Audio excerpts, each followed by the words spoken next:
नमस्ते भाई। आइए आज नंबर सिस्टम से ही जुड़े कुछ गुणनखंड मतलब प्राइम फैक्टर के सवालों को देखते हैं। सबसे पहला नंबर मेरा सवाल कह रहा है 400 का अभाज्य गुणनखंड निकालें। तो इसको निकालने का दो मेथड है। एक तो आप गुणनखंड टोटल निकालें, उसके बाद उसको लिखें, और दूसरा क्या है, आप मन ही मन इसको करके निकाल सकते हैं। जैसे कि देखिए 400 का अभाज्य गुणनखंड पूछ रहा है, तो क्या करेंगे, 4 × 100 कर देंगे तो टोटल कितना हो जाएगा। फिर 4 लिखेंगे और फिर 4, फिर 25, 25 चौक 100 और 4 एक 400 हो जाएगा। इसके बाद आगे क्या करेंगे, 2 पर पावर 2 होगा 4, फिर गुना 2 पर पावर 2 होगा 4, फिर गुना 5 पर पावर होगा 2। तो ये 400 का अभाज्य गुणनखंड होगा। तो आप जानते हैं अगर बेस समान हो तो गुना में पावर जुट जाता है। तो इसको कितना लिख सकते हैं, 2 पर पावर 4 गुना 5 पर पावर 2। और दूसरा इसका मेथड जो है निकालने का 400 का अभाज्य गुणनखंड, वो इस प्रकार है। 2 दूना 4, 2 100, 2 50, फिर 2 25 और फिर 5 25। अब आगे फिर इसको लिखेंगे, 1 2 3 4 2 है, 1 2 3 4 और 2 5, 5 गुना 5। जब इसको लिखेंगे तो 2 पर पावर 4 गुना 5 पर पावर 2। यही मेरा इसका आंसर होगा। तो अभाज्य गुणनखंड निकालने के लिए आप इस दोनों में से किसी भी मेथड का यूज कर सकते हैं। आइए सेकंड नंबर सवाल देखते हैं। इस सवाल में कह रहा है 10,500 के कुल कितने गुणनखंड होंगे। इसमें सवाल में पूछा गया है कुल कितने गुणनखंड होंगे, मतलब कितनी संख्या जो है इसे पूरी तरह से काट सकता है। तो आइए इसका गुणनखंड सबसे पहले निकालते हैं। जब इसका गुणनखंड निकालेंगे तो 105 गुना 100। अब क्या करेंगे, 21 गुना 5 गुना 25 गुना 4। 21 5 105, अब 25 चौके 100 हो गया। अब क्या करेंगे, 3 गुना 7 गुना 5, अब 5 5 है 25 और 2 दूना 4 लिख सकते हैं इसको। अब इसको पावर में बदल देंगे, 2 पर पावर 2, 3 पर पावर 1, 5 पर पावर 3 और 7 पर पावर 1। अब जो है पूछा गया है कुल कितने गुणनखंड होंगे, कुल संख्या पूछ दिया है, कुल कितने संख्या होंगे। तो इसको निकालने के लिए क्या करना पड़ता है, जितना भी पावर है उन सब पावर में एक जोड़ के उन सब को गुना कर दिया जाता है। तो आइए देखते हैं, 2 पर पावर 2 का जो है 2 है, तो 2 + 1 जोड़ देंगे, अब गुना 3 पर पावर कितना है 1, जोड़ देंगे 1 उसमें भी। 5 पर पावर कितना है 3, 3 + 1, 7 पर कितना है 1, 1 गुना 1। तो अब क्या करेंगे, 2 1 3 हो गया, 1 1 2 हो गया, 3 1 4 हो गया, 1 1 2 हो गया। तो टोटल 2 दूना 4 चौक 16 तिया 48, मतलब टोटल 48 संख्या होगा जो इसको पूरी तरह से काट सकता है। अब आइए कि आप ये नहीं समझे होंगे कि एक क्यों लिख देते हैं, इसमें एक जोड़ते क्यों हैं। तो आइए उसके बारे में समझाते हैं। 2 पर पावर 2 है, तो इसको समझने की कोशिश कीजिएगा। तो 2 पर पावर 0 गुना 2 पर पावर 1 गुना 2 पर पावर 2। तो 2 पर पावर 2 तक लिखते हैं, 0 से स्टार्ट करते हैं। और 2 पर पावर 0 का मतलब होता है, 2 पर पावर 0 का मतलब होता है 1, और इसको आई से डिनोटेट किए करते हैं। 2 पर पावर 0 को आई से डिनोटेट करते हैं। तो आप समझ गए, इसमें एक 0 जो बढ़ जाता है ना, इसीलिए इसमें 1 को जोड़ना पड़ता है। ये जो 1 बढ़ गया तो अब गिनिए 1 2 3 हो गया, पावर 2 है परंतु गिनती में 1 2 3 हो गया, इसीलिए पावर में 1 जोड़ करके ही उन सबको गुना करके गुणनखंडों की कुल संख्या निकाला जाता है। आइए तीसरा नंबर सवाल को देखते हैं। तीसरा नंबर सवाल कह रहा है 10,500 के कुल विषम गुणनखंडों की संख्या क्या होगी। तो विषम इसमें पूछ दिया है। जैसे कि इससे पहले वाले सवाल में हमने देखा कि उसमें टोटल गुणनखंडों की संख्या पूछा था, विषम सम अलग करके नहीं पूछा था। लेकिन बट इसमें क्या पूछा है, सिर्फ विषम गुणनखंड जो है उसको निकाले। तो देखिए 10,500 का जो गुणनखंड निकलेगा वो निकलेगा 2 पर पावर 2, 3 पर पावर 1, 5 पर पावर 3 और 7 पर पावर 1। तो जब हम देखते हैं कि विषम संख्या क्या होती है जिसमें 2 ना हो, तो 2 पर पावर 2 है, 2 पर पावर 2 है, तो इस 2 पर पावर 2 को नहीं जोड़ना पड़ेगा। अगर हम 2 पर पावर 2 को लेते हैं तो फिर कहीं ना कहीं वो सम हो जाएगा। तो 2 पर पावर 2 को छोड़ के बाकी सब को जोड़ लेना है। तो 1 प्लस 1 3 वाले में, 5 वाले में 3 प्लस 1, 7 वाले में 1 प्लस 1, तो टोटल कितना हो गया, 1 1 2, 3 1 4, 1 1 2। जब इसको गुना करेंगे तो 2 दूना 4 चौक 16, मतलब इसका आंसर होगा टोटल 16 ऐसा संख्या है जो विषम संख्या है, जो इसको पूरी तरह से विभाज्य करेगी। आइए चौथा नंबर सवाल देखते हैं, जिस सवाल में कह रहा है 200 के कुल गुणनखंड को लिखें। मतलब जो संख्या इस 200 को पूरी तरह से विभाज्य कर सकता है उस संख्या को पूछा गया है। इससे आपका एक डाउट और दूर होगा कि ये गुणनखंड होता क्या है, वो जो संख्या होता है गुणनखंड होता क्या है। आइए देखते हैं। तो 200 का जो गुणनखंड लिखेंगे हम, तो इसको लिख सकते हैं पहले 2 गुना 100, 2 गुना 100 लिख सकते हैं। अब आगे लिखेंगे 2 गुना 25 गुना 4, तो फिर इसको लिखेंगे 2 गुना 5 पर पावर 2 गुना 2 पर पावर 2, तो फिर इसको लिख सकते हैं हम 2 पर पावर 3 गुना 5 पर पावर 2। अब क्या करेंगे इसको, अब देखिए इससे हम इसको जितना भी संख्या काटेगा उस सब संख्या को इसी से प्राप्त कर सकते हैं। आइए देखिए प्राप्त करने के तरीका को। 2 पर पावर 0, 2 पर पावर 1, 2 पर पावर 2, 2 पर पावर 3, ये टोटल हो गया 2 पर पावर का लिख दिए। अब दूसरा लिखेंगे 5 पर पावर 0 गुना 5 पर पावर 1 गुना 5 पर पावर 2। इस एक संख्या को लेंगे, आपको पता है कि 2 पर पावर 0 का मान 1 होता है। तो जब 2 पर पावर 0 का मान 1 होता है, इस एक संख्या को लेकर के इस तीनों से गुना करेंगे, तो इस 2 पर पावर 0 का मान 1 होगा, 5 पर पावर 0 का मान 1 होगा। अगला देखेंगे फिर दूसरा संख्या।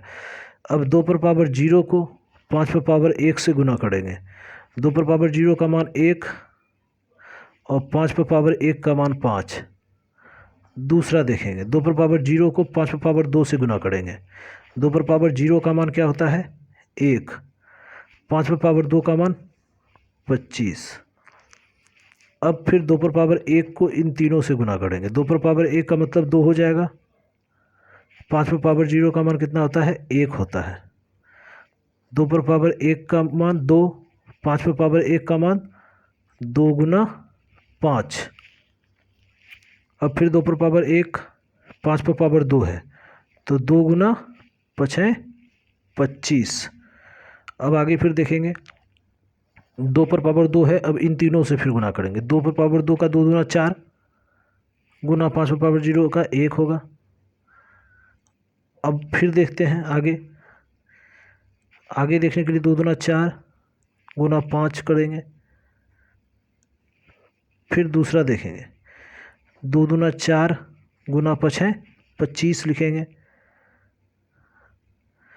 फिर अब 2 पर पावर 3 है, तो 2 पर पावर 3 का मान क्या होता है 2 गुना 4 गुना 8, 8 को फिर इससे गुना करेंगे, 5 का पावर 0 का मान 1,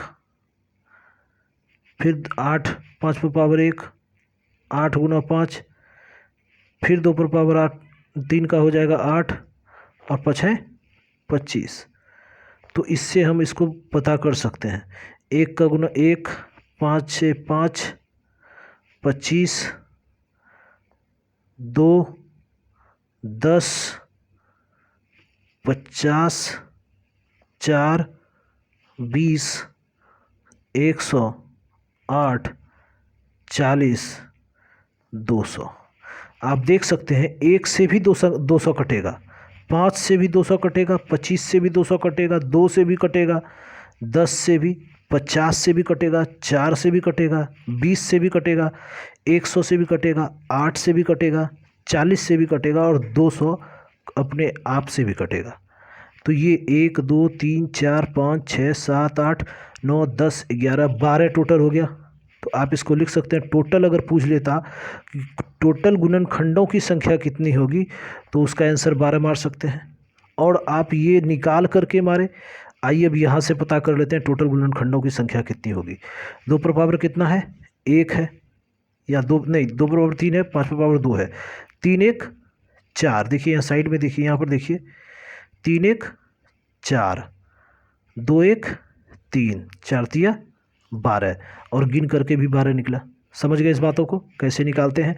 अगर इसी में विषम संख्या पूछ लेता तो देखिए 2 पर पावर इसको हटा देंगे तो सिर्फ विषम ये है, तो 2 1 3, 3 होगा विषम संख्या, 1 2 और 1 यहाँ 3, यही 3 संख्या है विषम जो कि मतलब इसको काट सकता है। देखिए ये भी सम, ये भी सम, ये भी सम, ये भी सम, ये भी सम, ये भी सम, ये भी सम, ये भी सम, ये भी सम है। तो अब देखिए सम अगर पूछ देता तो आप क्या करते? 3 और 2 1 3, 3 तिया 9 है, 1 2 3 4 5 6 7 8 9। समझ गए बात को।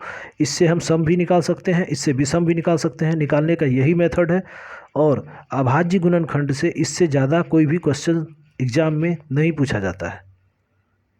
आइए 5वां नंबर सवाल देखते हैं जिसमें कहा गया है 4200 के कुल कितने सम गुणनखंड होंगे। तो अब 4200 का निकालना है। तो 4200 का आप दो तरह से निकाल सकते हैं। सबसे पहला क्या कर सकते हैं, 6 सते 42 गुना 100। समझ गए इस बात को। 6 सते 42। अब 6 को 2 गुना 3 और गुना 7 गुना 25 और गुना 4 लिख सकते हैं। अगर आपको लॉन्ग नहीं करना है तो यही मेथड अपनाइए तो ज़्यादा आसान होगा। 2 2 दूना 4, यहाँ 1 हो जाएगा, 3 हो जाएगा ये, और 3 गुना 5 पर पावर 2 गुना 7, यही इसका अभाज्य गुणनखंड होगा। अब अगर आप ये मेथड नहीं अपनाना चाहते हैं तो दूसरा मेथड ये है, 4200 का 2 दूना 4 1 0 0। अब 2 से 1 0 2 पंचे 10 0, फिर 5 से काट देते हैं, 5 गुना 10 1 0, 3 सते 21 0, 7 धंग 70 और 2 पंचे 10। तो देख सकते हैं 1 2 3, 3 2 हुआ, फिर 3 1 5 2 और 7 1। बस ये तरीका है। दोनों में से आप कोई भी अपना सकते हैं, दोनों आसान है, दोनों सही है। अब जिससे आपको सहूलियत हो उसी से निकालिए। आइए अब इसमें से सम गुणनखंड की संख्या निकालते हैं। टोटल सम कितना है। तो जब सम निकालते हैं ना तो क्या करते हैं कि जो भी पावर है उसमें कुछ जोड़ते नहीं, सिर्फ उसी को लेते हैं। अब विषम वाले में 1 जोड़ देते हैं। विषम पर पावर 1 है तो 1 जोड़ेंगे, मतलब 3 पर पावर 1 है। अगर कुछ नहीं रहता है तो 1 मानते हैं, इसको गुना करना है। और दूसरा 5 पर पावर 2 है तो 2 प्लस 1, और 7 पर पावर क्या है 1 है तो 1 प्लस 1। तो अब क्या करेंगे, 3 गुना 2 गुना 3 और गुना 2। तो क्या हो जाएगा, 2 दूना 4 तिया 12, 12 तिया 36। मतलब टोटल इसमें 36 ऐसी संख्या होगी जो सम है इसको काटने वाला। अब विषम अगर पूछ ले तो आइए विषम भी बता देते हैं। अब सम निकल गया 36, तो अब विषम के लिए क्या करेंगे, 2 पर पावर 3 जो है इसको हटा देंगे तो 3 पर पावर 1 है तो 1 प्लस 1, 5 पर पावर 2 है 2 प्लस 1, 7 पर पावर 1 है तो 1 प्लस 1। तो आगे क्या लिखेंगे, 2 गुना 3 और गुना 2, 2 दूना 4 तिया 12, आंसर हो जाएगा इसका। आइए अब टोटल निकाल लेते हैं, कुल कितना गुणनखंड है। अब कुल गुणनखंड देख सकते हैं कि 6 2 8 और 3 1 4 मतलब 48 होगा। अब आपको हम निकाल के दिखाते हैं उसी मेथड से। 3 में 1 जुटेगा, फिर इस पर 1 है तो 1 में 1 जुटेगा, फिर 5 पर पावर 2 है, 2 में 1 जुटेगा, फिर 7 पर पावर 1 है तो 1 में 1 जुटेगा। तो 3 1 4 गुना 2 गुना 3 और गुना 2, 2 दूना 4 तिया 12 चौक 48 आंसर हो जाएगा। और इन टोटल को जोड़ करके भी 48 निकाल सकते थे। समझ गए इस बात को। अब आप कहिएगा कि सम में एक जोड़े क्यों नहीं, तो आपको बता दें 2 पर पावर 0 जो लिखते हैं वो सम संख्या नहीं है, वो 1 हो जाता है। 2 पर पावर 0 का मतलब 1 हो जाता है।